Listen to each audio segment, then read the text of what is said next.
바로 지금 8월 24일에서 25일로 넘어가는 밤에 러시아가 미사일로 드니프로와 키이우를 공격하고 있습니다. 그리고 이미 러시아가 쇼핑몰을 목표로 삼고 있다는 것이 분명합니다. 왜 제가 이렇게 말하는지 아시겠습니까? 왜냐하면 드니프로에서 러시아군이 카라반 쇼핑몰을 공격하려고 시도했기 때문입니다. 지금 그곳은 완전히 참사입니다. 미사일이 주차장을 강타해서 차들이 불타고 있습니다. 그리고 바로 이 순간 제가 이 영상을 녹화하고 있는 지금 러시아군이 키이우를 미사일로 공격했다는 소식이 전해졌습니다. 특히 스베토신스키 지역을 공격했는데 지금 라비나몰이 불타고 있습니다. 라비나몰 근처, 그곳도 쇼핑몰입니다. 우크라이나 수도에 있는 대형 쇼핑몰입니다. 또한 오늘 낮에도 러시아군이 오데사에 있는 에피첸트르라는 두 개의 쇼핑몰을 동시에 공격했습니다. 그리고 전반적으로 최근 며칠 동안 러시아군이 실제로 쇼핑몰에 대한 노골적인 공격으로 전환했다는 것을 이미 볼 수 있습니다. 전날 크리비리우에서도 쇼핑몰을 공격했습니다. 즉, 민간인들이 많이 모여있는 그런 센터들을 노린 것입니다. 그리고 이것은 우크라이나인들을 최대한 겁주려는 시도임이 분명합니다. 우크라이나인들이 항복하거나 미친 블라디미르 푸틴이 내세우는 조건에 동의하도록 우크라이나 정부에 압력을 가하게 만들려는 것입니다. 하지만 아시다시피 이제 우리는 러시아군이 우크라이나를 또다시 야간 공격한 최근 소식에 대해 논의해 보겠습니다. 지금 키이우 시간으로 밤 12시 30분인데 안타깝게도 저는 아침이 되면 이런 공격이 더 심해질 것이라고 생각합니다. 현재까지 알려진 바로는 드니프로, 오데사, 키이우에 공격이 있었고 러시아군은 모든 곳에서 쇼핑몰을 타격하고 있습니다. 하지만 본격적으로 들어가기 전에 저는 아주 중요한 점을 하나 짚고 넘어가고 싶습니다. 전쟁연구소는 러시아군이 다시 한번 돈바스를 완전히 점령하라는 마감 시한을 받았다고 밝혔습니다. 이번에는 푸틴이 올해 말까지라고 말하고 있습니다. 하지만 2022년 러시아의 우크라이나 전면 침공이 시작된 이후 러시아는 블라디미르 푸틴의 15개의 사전명령 중 단 하나도 이행하지 않았습니다. 즉, 블라디미르 푸틴은 이미 15번이나 돈바스 완전 점령에 대한 마감일을 정했습니다. 그리고 매번 그 마감일을 지키지 못했습니다. 제 이름은 알렉세이 페치입니다. 지금 이 순간에도 우크라이나에 대한 야만적인 러시아의 공격과 관련된 최신 소식을 함께 살펴보겠습니다. 무슨 일이 일어나고 있는지 이야기해보고 왜 러시아인들이 이런 조치를 취하는지 분석해보겠습니다. 그럼 차근차근 하나씩 살펴보겠습니다. 최신 뉴스부터 시작하겠습니다. 바로 지금 키이우 시간으로 8월 24일에서 25일로 넘어가는 밤 12시 30분에 러시아가 반데롤 미사일로 우크라이나 수도를 공격하고 있습니다. 특히 반데롤 미사일이 키이우의 홀로시유스키 지역에 있는 고층 아파트에 떨어졌다는 사실이 알려졌습니다. 그리고 라비나몰 쇼핑센터 근처에도 공격이 있었습니다. 스페토신 지역, 키이우 사람들 또는 우크라이나 수도에 와본 분들은 아시겠지만 이곳은 꽤 크고 엄청난 규모의 쇼핑센터입니다. 그리고 이곳은 라비나몰뿐만 아니라 에피첸트르도 위치한 아주 넓은 부지입니다. 에피첸트르 쇼핑센터는 주로 건축자재, 가정용품 등 다양한 물건을 판매하는 곳입니다. 여기서 에피첸트르가 언급된 것은 단순한 이유가 아닙니다. 러시아인들이 분명히 우크라이나의 공격을 따라 하려는 듯 에피첸트르 쇼핑센터를 목표로 삼은 것으로 보입니다. 왜냐하면 오늘, 즉 8월 24일 오데사에서 러시아의 공격 이후 에피첸트르 쇼핑센터 두 곳이 동시에 불에 탔기 때문입니다. 그리고 안타깝게도 부상자들이 있었습니다. 특히 8월 24일 아침 러시아 점령군이 오데사 지역을 대규모로 공격했습니다. 오데사에서는 에피첸트르 건축 자재 대형마트 두 곳에서 큰 화재가 발생했습니다. 그리고 최소 5명의 부상자가 있는 것으로 알려졌습니다. 특히 이 사실은 주 군사행정청장 올렉 키페르와 에피첸트르 홍보부장 율리아 추드노베츠가 밝혔습니다. 그리고 이어서 그녀의 발언을 인용하겠습니다. 오데사주는 다시 한번 적의 대규모 미사일 및 드론 공격을 받았습니다. 주요 타격은 식품 창고와 에너지 인프라에 가해졌습니다. 또한 민가가 파손되고 화재가 발생했습니다. 또한 주 군사 행정 책임자는 다행히도 부상자에 대한 정보가 많지는 않지만 일부 부상자가 있다고 덧붙였습니다. 그리고 에피첸트르사의 대외협력부서 책임자인 나탈리아는 점령군이 오데사에 있는 2개의 하이퍼마켓을 동시에 공격했다고 밝혔습니다. 그리고 그녀는 오데사에 있는 2개의 에피첸트르 매장에 명중했다고 밝혔으며 현재 화재 진압이 계속되고 있다고 말했습니다. 피해 상황과 부상자에 대한 정보는 아직 확인 중입니다. 이는 오늘 낮 기준의 정보였습니다. 또한 쿠토브스키 마을에 있는 하이퍼마켓에서 화재가 발생한 것으로 알려졌습니다.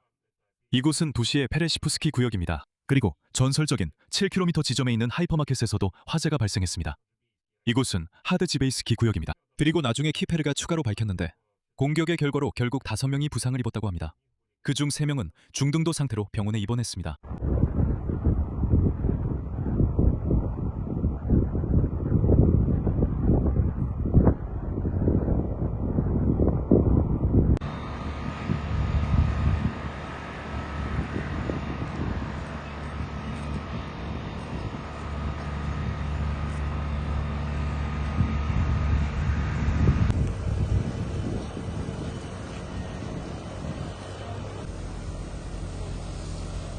단합은 팀원이 제공했습니다.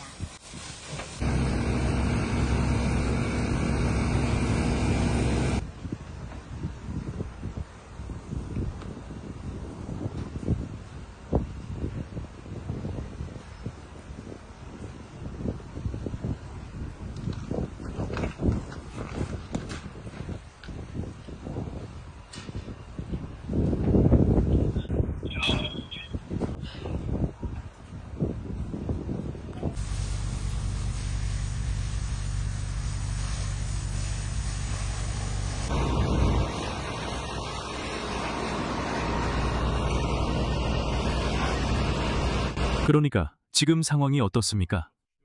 8월 24일 아침에 러시아인들이 에피첸트르를 타격했습니다. 그 직후 하루가 거의 끝나갈 무렵 키이우 시간으로 약 23시 30분경 드니프로에서 폭발음이 들렸습니다. 이 사실은 현지 당국이 전했습니다. 그 전에 모니터링 채널들은 최소 2발의 러시아제 반대롤 드론 미사일이 도시를 향해 이동 중이라고 경고했습니다. 그리고 바로 이런 일이 일어났습니다. 현지 채널들에 따르면 러시아군이 적어도 카라반 쇼핑센터를 정확히 겨냥했던 것으로 보인다고 합니다.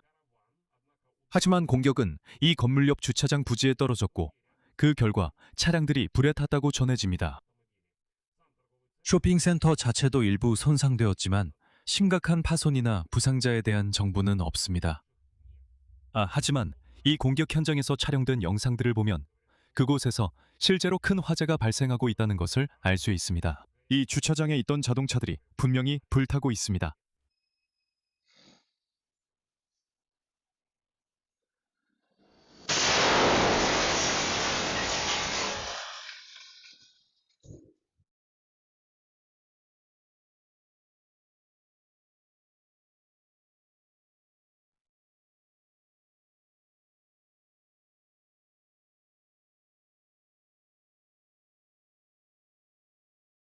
그리고 그로 미뤄볼 때 지금 러시아인들이 어디를 노리고 있는지 보면 우리는 러시아인들이 식량, 상점, 대형마트 체인들을 공격하려 한다는 결론을 내릴 수 있습니다.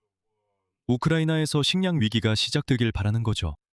대형 유통망이 작동하지 못하게 하려는 겁니다. 이것이 공황을 일으키길 바라는 거죠. 왜냐하면 그들은 상점만 공격하는 것이 아니기 때문입니다. 오늘 8월 24일 러시아의 드론 공격 결과 헤르손에서 우크라이나 적십자 창고에 화재가 발생했습니다. 러시아인들은 이것이 적십자라는 것을 아주 잘 알고 있었습니다. 그곳에는 민간인을 위한 인도적 지원 물자가 있었습니다. 그리고 약 2,800만 흐리브냐, 상당의 재산이 불에 탔다는 것이 알려졌습니다. 창고에 보관되어 있던 인도적 물자들이 손상되거나 파괴된 것으로 전해졌습니다. 특히 적십자도 이미 그 목록을 발표했습니다. 이것은 가을과 겨울철을 준비하기 위한 장비와 자재입니다. 즉, 그들은 헤르손 주민들이 힘든 겨울을 준비하지 못하도록 그곳을 공격했다는 것을 잘 알고 있었습니다. 폭격의 여파에 신속히 대응하기 위한 비축품입니다. 이것은 손상된 주택을 임시로 덮기 위한 자재입니다. 의료 자재, 담요, 위생용품 세트, 물과 전기를 공급하기 위한 장비 등입니다. 그리고 기타 인도적 지원도 있습니다. 전반적으로 러시아인들은 자신들이 어디를 공격하는지 분명히 알고 있었습니다. 그리고 분명히 그들은 우크라이나인들의 생존에 필수적인 이런 시설들을 계속해서 공격할 것입니다. 그리고 바로 이 순간에도 러시아인들이 자포리자에서 한밤중에 고층 아파트를 포격했다는 소식이 전해지고 있습니다. 이 소식 역시 현지 채널들을 통해 전해지고 있습니다. 그리고 안타깝게도 그곳에서도 상당히 큰 화재가 발생했습니다. 그리고 현재 시점에서 이미 우크라이나 수도에서는 공습 경보가 해제되었습니다. 하지만 다시 한번 말씀드리지만 지금은 아직 밤 12시 30분밖에 되지 않았습니다. 그리고 뭔가 제 느낌에는 안타깝게도 러시아인들이 오늘 밤에도 계속해서 우크라이나를 공격할 것 같습니다. 분명히 그들은 계속해서 인프라를 파괴하려고 하는 것 같습니다. 그리고 이와 관련해서 마지막으로 여러분께 흥미로운 정보를 하나 전해드리고 싶습니다. 제가 보기엔 꽤나 호기심을 자극하는 내용입니다. 제가 왜 푸틴이 우크라이나인들을 굶주리게 하려고 한다고 말하는지 아십니까? 그는 일부러 상점과 식량 창고를 공격하고 있습니다. 제가 이전 방송 중 하나에서 예를 들어 러시아군이 거대한 식량 창고들을 공격한 장면을 보여드린 적이 있습니다. 거기에는 엄청나게 큰 창고, 거대한 경납고가 있었고 그 안에 수박이 보관되어 있었습니다. 바로 이 수박들입니다. 그리고 러시아군이 그곳에 미사일을 쏘았습니다. 러시아군은 그곳이 슈퍼마켓에 공급되는 식료품 창고라는 것을 잘 알고 있었습니다. 자, 마지막으로 제가 덧붙이고 싶은 게 있습니다. 전쟁연구소의 정보입니다. 블라디미르 푸틴은 분명히 화가 나 있습니다. 그의 전쟁이 전혀 뜻대로 되지 않고 있기 때문입니다. 그의 우크라이나 점령 계획은 모두 실패했습니다. 그리고 여기 전쟁연구소에 정보가 있습니다. 전쟁연구소는 8월 23일 우크라이나 대통령 볼로디미르 젤렌스키가 다음과 같이 발표했다고 상기시킵니다. 러시아 독재자 블라디미르 푸틴이 최근 러시아 군대에 2026년 12월 31일까지 도네츠크 지역 점령을 완료하라고 명령했다고 밝혔습니다. 젤렌스키에 따르면 러시아 지도부의 주요 작전 목표 중에는 콘스탄티노프카, 슬라벤스크, 크라마토르스크가 남아있다고 합니다. 세 도시 모두 우크라이나의 강화된 방어선, 즉 일종의 안전벨트에 속해 있습니다. 하지만 전쟁연구소 분석가들에 따르면 이것은 푸틴이 설정한 첫 번째 마감일이 결코 아닙니다. 전반적으로 우크라이나에 대한 전면 침공이 시작된 이후로 러시아 독재자 푸틴은 도네츠크 전역을 점령하기 위해 15번이나 별도의 기한을 정했습니다. 러시아군은 아시다시피 그 어떤 기한도 지키지 못했습니다. 현재 러시아는 약 21,000 평방킬로미터, 즉 도네츠크 지역 전체 면적의 80%도 안 되는 부분만을 통제하고 있습니다. 루안스크 지역에서는 러시아군이 26,500 평방킬로미터가 넘는 지역을 통제하고 있습니다. 정확히 말하면 이는 루안스크 지역 전체 면적의 99.77%에 해당합니다. 그리고 전쟁연구소의 평가에 따르면 크렘린이 정한 기한은 실제 전장 상황과 동떨어져 있습니다. 분석가들은 러시아군이 26년 말까지 돈바스 전체를 점령할 가능성이 낮다고 보고 있습니다. 실제로 그 목표를 달성할 수 있을지도 의문입니다. 왜 그렇게 말하냐고요? 그 이유는 26년 동안의 또 다른 통계를 바로 제시하기 때문입니다. 전체적으로 러시아군은 약 990제곱킬로미터의 우크라이나 영토를 점령하는 데 성공했습니다. 반면에 우크라이나 방위군은 약 820제곱킬로미터를 해방시켰습니다. 즉, 이걸 계산해보면 1년 동안 그들이 170제곱킬로미터를 점령한 셈이 됩니다. 그리고 분명히 연말까지 상황이 근본적으로 달라질 수 있습니다. 즉, 푸틴이 아무리 성공을 이야기해도 러시아군의 진격은 사실상 없습니다. 바로 그렇기 때문에 그는 분노하고 식량을 공격하며 우크라이나인들을 전기와 난방 없이 이제는 식량 없이도 남기려고 합니다. 결국 우크라이나가 항복하도록 만들기 위해서죠. 저 인간은 겁쟁이입니다. 이 사람은 겁쟁이고 비겁자이며 산트페테르부르크의 양아치입니다. 아마도 어릴 때 심하게 모욕을 당했을 겁니다. 그는 상처받은 사람이고 그래서 일이 잘 안 풀릴 때마다 그는 도네츠크 지역을 점령하겠다고 15번이나 마감일을 정했지만 15번 모두 실패했습니다. 저는 그가 앉아서 짧은 다리로 바닥을 쿵쿵거리며 나한테 돈바스를 점령해와 라고 말하고 있다고 확신합니다. 하지만 돈바스는 점령되지 않으니까 그래서 그는 화를 내고 슈퍼마켓을 공격하기 시작하는 겁니다. 실제로는 쇼핑몰을 공격하는 거죠. 거기에는 군사시설이 전혀 없다는 게 분명하죠. 그러니까 보세요. 오늘 하루 동안 그들이 어떻게 했는지 몇 가지 예를 들어드렸잖아요. 하루 동안 의도적으로, 정말 의도적으로 특정 쇼핑몰만을 공격한 사례들입니다. 그리고 마지막으로 제가 말씀드리고 싶은 건 지금 시간이 벌써 우리 시간으로 벌써 1시. 죄송합니다. 거의 밤 1시가 다 됐다는 겁니다. 그리고 바로 지금 러시아에서 32개 편대의 제트형 샤헤드 드론이 출격했습니다. 그래서 공격이 계속될 것이 분명합니다. 그래서 여기서 말을 줄이겠습니다. 여러분의 의견은 어떠신가요? 여러분의 생각을 이 영상 아래 댓글로 남겨주세요. 내일 다시 만나서 최신 뉴스를 함께 이야기하겠습니다. 이제 여러분과 인사드리겠습니다. 자신을 잘 챙기시고 절대 공습경보 신호를 무시하지 마세요. 경보가 울리면 바로 대피소로 내려가서 스스로를 지키는 것이 좋습니다. 그러니 항상 조심하시고 모든 것이 잘 될 겁니다. 우크라이나의 영광을 다시 만나요.